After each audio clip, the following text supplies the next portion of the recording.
Selamat bergabung dalam kelas Teologi Sosial sesuai dengan jadwal.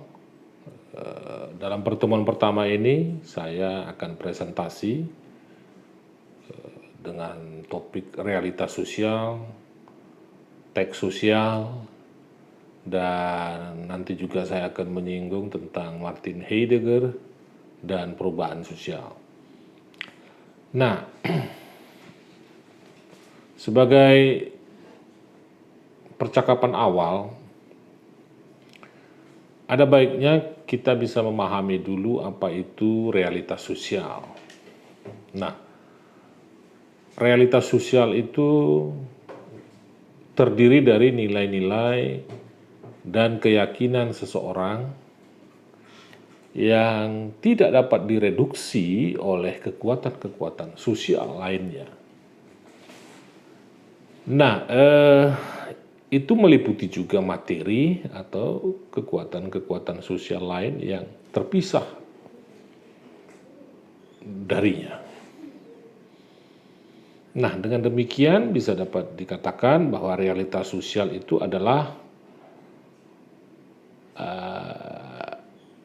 bukanlah sebuah realitas yang satu,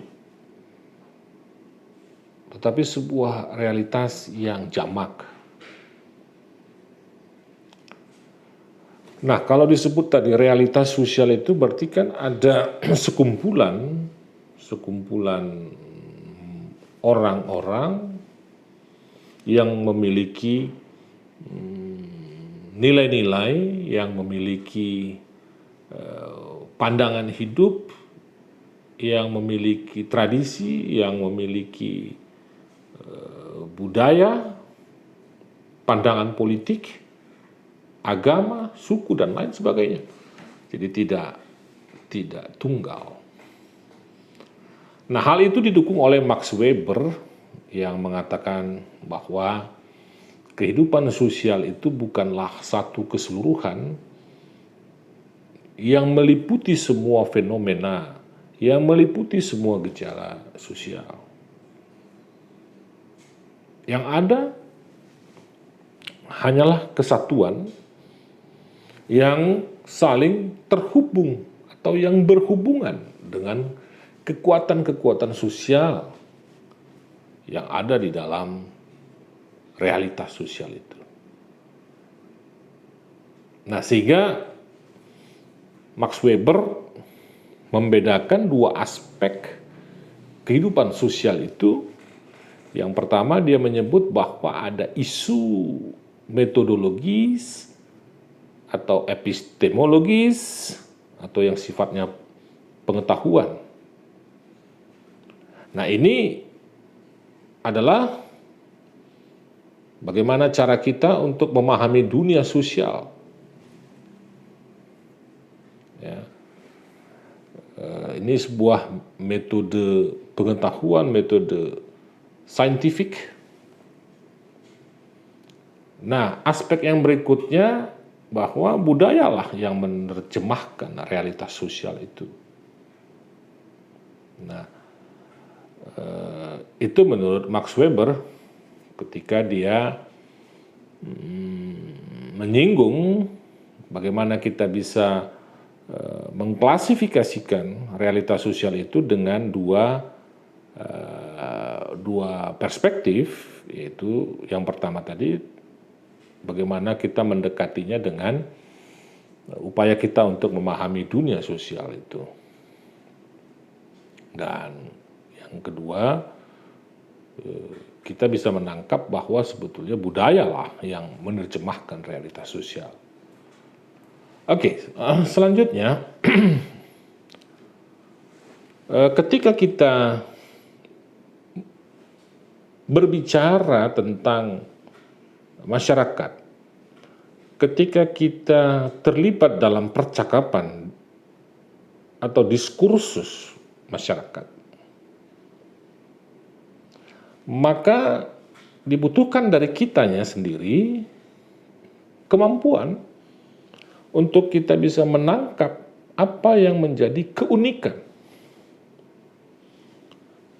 dari masyarakat itu. bagaimana kemampuan kita juga bisa menangkap kedalaman dari masyarakat itu. Tentu nilai-nilainya ya, cara hidupnya, way of life-nya, way of thinking-nya.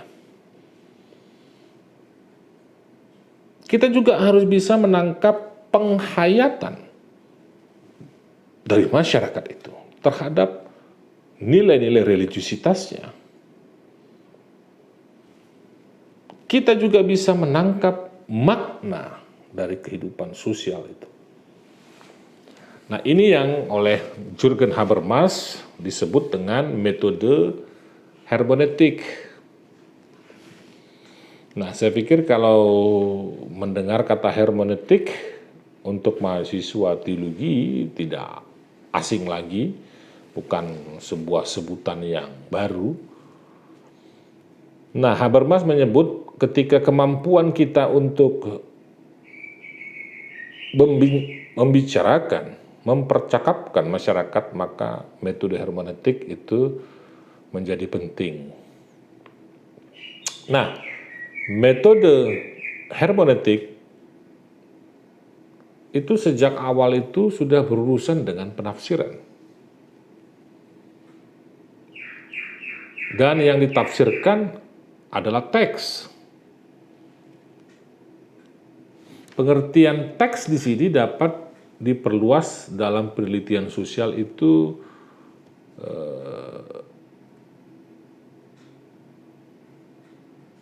berarti objek-objek dan struktur-struktur simbolis, itu yang disebut dengan teks-teks sosial itu. Nah, mungkin sampai di sini saya pikir Anda semua bisa memahami dulu apa itu realitas sosial. Nah, kalau kita tadi bicara tentang teks, maka pasti kalau sebuah teks itu ada pengarangnya. Kalau di dalam teori sosial, pengarang itu adalah pelaku sosial itu. Masyarakat itu sendiri. Jadi teks itu tidak melulu artinya tulisan, tetapi juga tata nilai, kebiasaan, itu teks. Nilai-nilai, nilai-nilai keagamaan, itu juga teks. Artinya kita sebagai pembaca, orang yang berada di luar komunitas masyarakat itu adalah pembacanya. Mereka lah menjadi teksnya. Bagaimana kita membaca teks itu? Nah, teks itu, sebuah teks pasti ada pengarang. Itu tadi saya sebut pelaku sosial. Nah, seperti sebuah teks,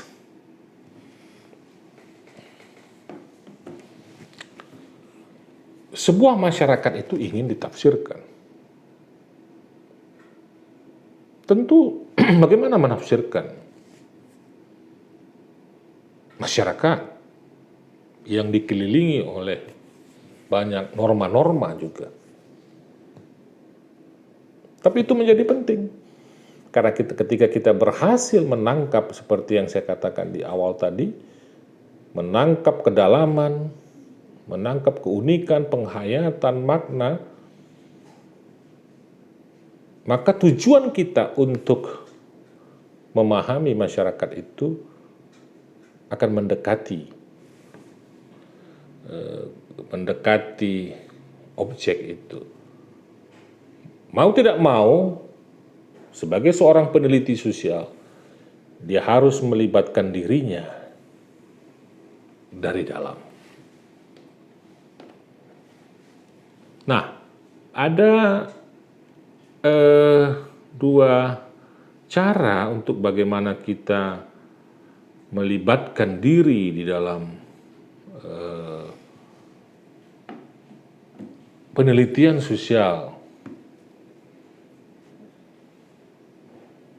Bagaimana cara untuk melibatkan diri dari dalam atau dari dalam teks atau masyarakat itu? Saya akan mencoba mengangkat dua filsuf. Yang pertama Friedrich Schleiermacher yang dikenal dengan empati psikologisnya. Menurut dia cara untuk melibatkan diri yaitu melalui empati psikologis. Apa itu? Schleiermacher itu mengusulkan agar peneliti itu mampu masuk ke dalam isi teks sosial. Apakah itu pranata-pranata, tingkah laku, interaksi, dan lain-lain.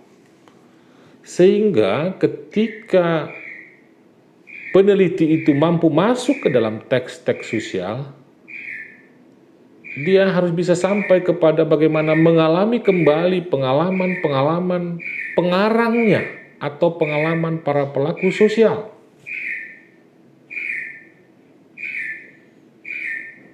Dengan demikian, penelitian adalah reproduksi pengalaman para pelaku sosial.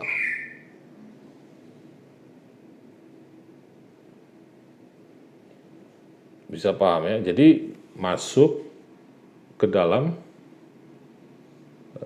masyarakat, dan ketika kita masuk ke dalam sebuah masyarakat itu kita bisa mengalami juga apa yang dialami oleh masyarakat itu. Yang berikutnya, filsuf William Dilthey yang menyebut dengan empati reproduktif. Nah, menurut Dilthey perlu ditemukan objektivitas itu lewat reproduksi. Nah, penghasilan kembali, gitu ya, reproduksi. Nah, yang direproduksi bukanlah pengalaman pengarang atau pelaku sosial, tetapi bagaimana proses teks sosial itu terbentuk. Jadi yang penting bukanlah struktur praksis, melainkan struktur simbolis. Ada dua yang saya coba tawarkan di dalam kelas teologi sosial ini, dua cara peneliti untuk masuk dalam penelitian sosial. Nah, karena ketika berbicara tentang teologi sosial, maka bagaimana teologi itu membicarakan masyarakat, berbicara tentang masyarakat, pergumulan, masalah yang dihadapi oleh masyarakat. Bagaimana kita berteologi di dalam itu. Nah, dari dua pendekatan tadi sebetulnya cara empati reproduktif itu sudah dikoreksi oleh Hans-Georg Gadamer, ya, yang dia sebut dengan cara produktif. Karena bagaimanapun teks-teks sosial itu dia kan asalnya dari masa lampau, ya, misalnya kebatinan, apalagi namanya itu olah batin gitu ya, lalu kebiasaan yang terus dilakukan sampai saat ini, adat itu kan berasal dari masa lampau dan sudah berlangsung cukup lama. Nah, bagi Gadamer tidak bisa tidak, kita harus menjembatani bagaimana teks itu dulu terbentuk dengan kondisi sekarang. Itu mesti dijembatani, kesenjangan waktu yang cukup panjang itu perlu dijembatani. Nah, ada waktu yang cukup jauh antara waktu kita saat ini dengan waktunya teks sosial itu dihasilkan. Nah, oleh karena itu Gadamer berpendapat bahwa teks sosial itu harus ditafsirkan secara kreatif, produktif.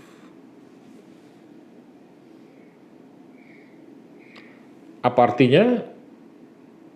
Bagaimana kita terbuka kepada masa lampau, terbuka terhadap masa kini, dan terbuka ke masa depan. Artinya, apa yang historis itu menjadi penting, menjadi latar belakang bagi masa kini. Dan masa depan memiliki latar belakang masa kini.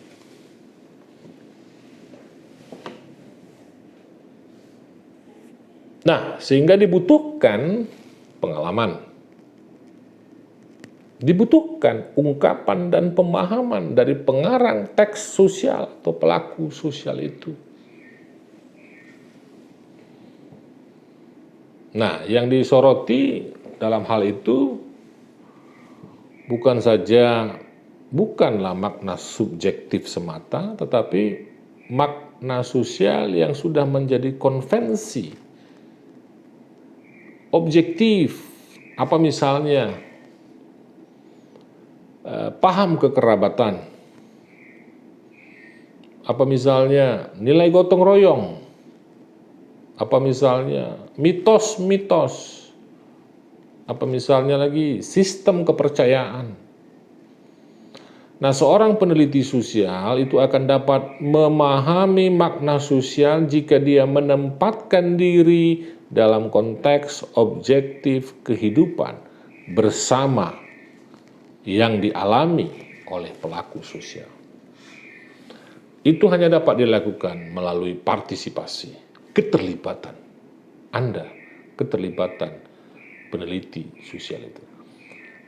Sehingga misalnya sebagai orang Batak Toba, kita akan dapat memahami mengapa orang Batak Toba kalau anak masih muda meninggal itu disebut mate makar, kenapa ada sebutan sari matua, kenapa ada sebutan saur matua.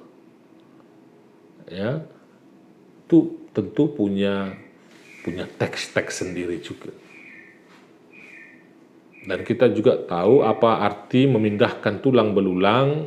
Misalnya seseorang Batak Toba yang meninggal di perantauan, banyak orang Batak ingin tulang belulangnya diangkat kembali dan dikuburkan kembali di kampung halamannya. Kalau kita sudah bisa menangkap kedalaman, keunikan, kekhasan dengan metode produktif reproduksi atau kreatif produktif, maka kita bisa mengerti itu semua. Kita akan bisa mengerti mengapa orang Jawa melakukan selamatan. Kita akan bisa menangkap juga misalnya mengapa saudara-saudara kita Muslim pada saat bulan puasa melakukan taraweh.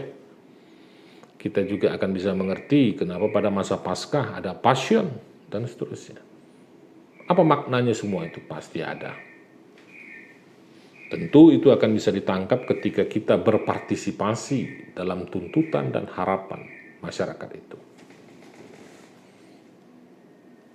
Nah, selanjutnya, apakah realitas sosial, apakah teks-teks sosial itu bisa mengalami perubahan di masa kini? Tentu jawabannya bisa. Apalagi kalau Anda semua tahu membaca sejarah, ketika pengetahuan itu menjadi nomor satu pada abad 17 melalui pencerahan, itu luar biasa terjadi perubahan di sana sini. Nah, perubahan sosial itu merupakan bagian dari perubahan budaya. Jadi kalau disebut dengan budaya itu bukan berarti tortor, ya, kultur. Perubahan sosial itu meliputi perubahan dalam perbedaan usia, tingkat kelahiran, dan penurunan rasa kekeluargaan antar anggota masyarakat sebagai akibat misalnya terjadinya arus urbanisasi dan modernisasi. Ada perubahan misalnya dalam jumlah tingkat kematian macam-macam ya. Ini saya hanya memberikan beberapa contoh saja. Nilai kekerabatan yang sudah mengalami perubahan itu juga akibat dari intervensi pengetahuan, kemajuan, teknologi, saintifik, modernisasi, dan lain sebagainya.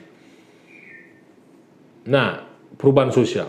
Nah, sedangkan perubahan kebudayaan itu jauh lebih luas daripada perubahan sosial.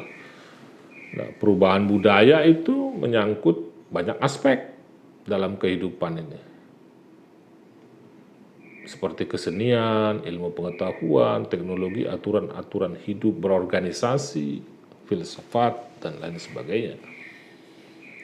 Nah, perubahan sosial dan perubahan budaya yang terjadi di dalam masyarakat itu saling berkaitan, saling mempengaruhi. Tidak ada masyarakat yang tidak memiliki kebudayaan, dan sebaliknya tidak mungkin ada kebudayaan tanpa masyarakat.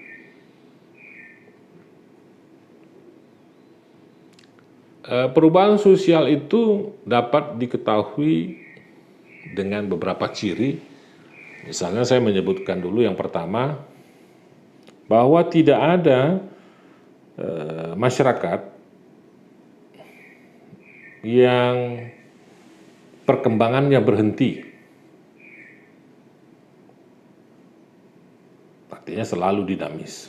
Karena setiap masyarakat mengalami perubahan yang terjadi, bisa lambat dan bisa juga cepat. Yang kedua, perubahan yang terjadi pada lembaga kemasyarakatan tertentu itu akan diikuti oleh perubahan pada lembaga sosial yang lainnya juga. Artinya, ketika ada sebuah lembaga mengalami perubahan, maka ini akan berdampak juga pada lembaga sosial yang lainnya.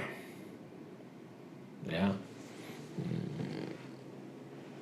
Misalnya di era COVID ini, ketika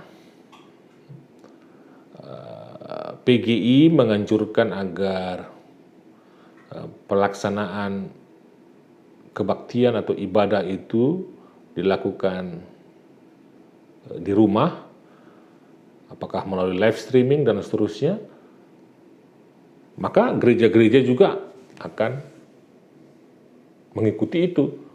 Nah, ketika ada terjadi perubahan-perubahan, maka dia akan mempengaruhi lembaga sosial lainnya. Nah, yang ketiga, proses perubahan sosial itu dapat diketahui juga dari perubahan yang terjadi secara cepat. Nah, revolusioner. Umumnya ini mengakibatkan disorganisasi. Kenapa? Karena biasanya kalau terjadi perubahan sosial yang cepat itu kadang-kadang di dalam masyarakat ada kebingungan, sehingga dibutuhkan penyesuaian diri, dibutuhkan adaptasi, sama seperti kita pada masa-masa ini ketika perkuliahan tidak bisa lagi dilakukan secara fisik tatap muka dan kita lakukan dengan metode e-learning via Zoom. Nah, ini kita beradaptasi dengan perubahan ini. Ini perubahan yang sangat cepat akibat COVID-19. Nah, akan mengakibatkan ada sedikit kebingungan, akan sedikit menimbulkan kekhawatiran, tetapi itu wajar saja, itu bisa saja nanti akan juga akhirnya menjadi sebuah kebiasaan. Nah, apa sih yang menjadi faktor penyebab perubahan sosial ini? Yang pertama, muncul penemuan-penemuan baru. Penemuan baru seperti teknologi dapat mengubah cara individu berinteraksi dengan orang lain. Cara berinteraksi kita sekarang pun kan sudah mengalami perubahan karena ada penemuan teknologi bahwa kita bisa tatap muka tetapi secara virtual. Ada muncul penemuan-penemuan baru. Di tahun-tahun 70-an, orang masih menggunakan telepon dengan menggunakan kabel.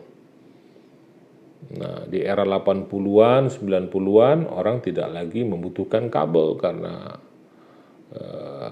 bisa lewat frekuensi. Sekarang handphone nggak perlu pakai kabel untuk saling berhubungan dengan yang lain. Misalnya, itu ada penemuan baru. Nah, itu akan merubah cara berinteraksi dengan orang lain. Orang sekarang nggak perlu lagi jauh-jauh pulang harus mudik, misalnya dari Belanda, dari Eropa, dari Amerika Latin, daripada dia buang-buang biaya untuk kembali ke Tarutung, kembali ke Toba, dia cukup video call, ya, via apa saja, via Messenger atau via WhatsApp dan lain sebagainya. Nah, ini merubah. Nah, kemudian ada juga faktor penyebab perubahan sosial itu ketika ada pertentangan atau konflik. Nah, proses perubahan sosial akan terjadi ketika ada konflik sosial dalam masyarakat. Nah, konflik yang disebabkan oleh adanya perbedaan kepentingan dan ketimpangan sosial ini akan membuat stigma. Masyarakat pun akan terbelah, akan berubah. Peristiwa Ambon dulu dengan Pelagandongnya juga merubah. Tetapi walaupun merubah konsep kekerabatannya yang dulu tidak menjadi persoalan agama itu, tetapi pada tahun-tahun 90 kali ya, itu terjadi perubahan sentimen agama. Tapi sekarang mungkin sudah tidak lagi. Tetapi ada perubahan kan, karena ada konflik. Nah, dampak perubahan sosial itu tentu juga ada. Ya, karena ada penemuan-penemuan baru tadi, dampak perubahan sosial itu yang pertama, manusia semakin cepat dan mudah dalam menyelesaikan kegiatannya, aktivitasnya. Jadi pekerjaan bisa selesai dengan cepat berkat kecanggihan teknologi. Ketika kita dulu presentasi nanti Anda menggunakan kertas, maka sekarang mungkin ke depan kita tidak lagi menggunakan kertas, harus fotokopi, tetapi Anda bisa langsung share screen. Nah, ini membuat cepat. Jadi itu dampak dari perubahan sosial. Dampak perubahan sosial yang kedua adalah bahwa kualitas individu dan masyarakat itu semakin meningkat seiring dengan perkembangan teknologi baru itu. Nah, jadi apapun yang Anda kerjakan hari ini, seluruh dunia akan tahu. Kualitasmu juga akan diuji, kemampuan Anda juga akan meningkat lewat penemuan-penemuan baru. Lalu dampak perubahan sosial lainnya adalah bahwa mobilitas sosial semakin cepat. Ya, mobilitas sosial ini disebabkan oleh tingkat pendidikan yang semakin baik dan kesejahteraan meningkat.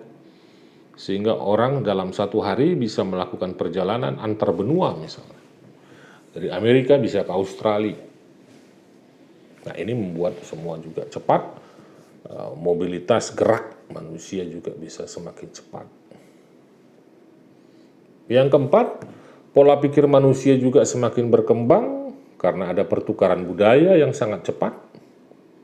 Ya, misalnya meskipun Anda tinggal di Huta Bagasan, meskipun Anda tinggal di Dolok Masihul ke dalam, tetapi lewat media sosial, lewat media elektronik, Anda bisa tahu mode-mode apa, busana-busana fashionable apa, pakaian-pakaian seperti apa, gaya hidup seperti apa. Hari ini juga bisa Anda tahu. Nah, sehingga manusia cepat. Beda dengan pada saat belum ada penemuan-penemuan baru. Nah, lalu pertukaran-pertukaran informasi yang dapat dilakukan kapan saja dan di mana saja, itu bisa terjadi. Jadi, informasi yang terjadi di Amerika, ledakan di Beirut, kita bisa tahu. Berapa korban jiwa, kita bisa tahu. Tetapi juga dampak perubahan sosial juga adalah masyarakat terbelah dalam kelompok-kelompok berdasarkan agama, suku, ras, misalnya. Sehingga tidak mengherankan juga kan kalau kita sering melihat muncul rumah makan, restoran berdasarkan agama, rumah makan berdasarkan suku tertentu, bahkan tidak saja rumah makan tetapi perumahan berdasarkan agama, tempat kos berdasarkan agama, dan suku. Nah, itu juga sebagai bentuk dampak perubahan sosial ya. Rumah makan Batak, rumah makan agama tertentu, perumahan khusus untuk yang beragama tertentu, tempat kos ini hanya menerima agama tertentu, misalnya. Jadi terbelah dalam kelompok berdasarkan agama. Namun di tengah-tengah perubahan sosial pasca COVID-19 ini, di mana ketika era 1970-an, orang tentu tidak memikirkan akan dapat melakukan penampakan wajah melalui Zoom, Skype, live streaming, Facebook misalnya, Google Meet, dan lain sebagainya. Pada kenyataannya itu memberikan dampak yang serius bagi manusia. Ini akan sangat mendorong perubahan sosial dan sudah dirasakan. Dan Martin Heidegger menyebutkan bahwa zaman modern yang ditandai dengan dominasi teknologi, teknik, dan sains itu merupakan sebuah era atau zaman nihil, zaman nihilis. Sains itu mengambil alih hampir semua wilayah kerja manusia. Dan mengakibatkan hilangnya dimensi rahasia alam. Nihil artinya kosong. Nah, saat manusia maupun masyarakat itu diatur secara teknologi, saat manusia bukan lagi menjadi jiwa atau kebebasan atau kodrat yang unik, manusia sedang dihilangkan kemanusiaannya. Bahkan bisa menghilangkan nilai-nilai kulturalnya. Jika alam dihilangkan, menurut Heidegger, sakralitasnya alam itu dihilangkan melalui cara berpikir teknis, maka manusia pun akan tiba pada anggapan bahwa manusia bukanlah sakral, atau manusia bukan lagi sakral, atau manusia tidak lagi bernilai.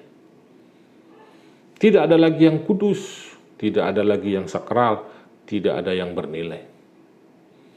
Karena dalam perspektif teknik, semua kosong saja, nihil. Semua sama rata saja, tanpa nilai khusus. Yang diukur adalah utilitas, menguntungkan atau tidak. Karena ketika dalam percepatan kemajuan teknologi itu tentu harus ada yang dikorbankan. Nah, ini menjadi pemikiran kritis kita. Apakah kita di dalam berteologi ini kita menerima begitu saja teknologi yang mengorbankan kesakralan alam, kesakralan manusia itu? Nah, ini menjadi cara berpikir kita dalam satu semester ini. Ketika Anda nanti mempresentasikan paper-paper Anda, cara berpikir yang seperti apa yang Anda tawarkan. Saya hanya mau mengatakan bahwa tidak bisa dan tidak dapat serta-merta kita menerima teknologi itu bulat-bulat. Karena apa artinya Anda berteologi? Anda harus mampu berteologi dalam situasi kecepatan dan percepatan saintifik ini. Bagaimana kita menghadirkan shalom, bagaimana kita menghadirkan Allah di dalam situasi yang serba cepat ini. Demikian yang bisa saya sampaikan di dalam pertemuan pertama ini. Nanti di dalam kuliah Zoom kita, silahkan nanti bertanya, mengajukan pertanyaan kepada saya. Pada jadwal yang sudah ditentukan, pada setiap hari Senin, pukul 9.40. Dan jangan terlambat.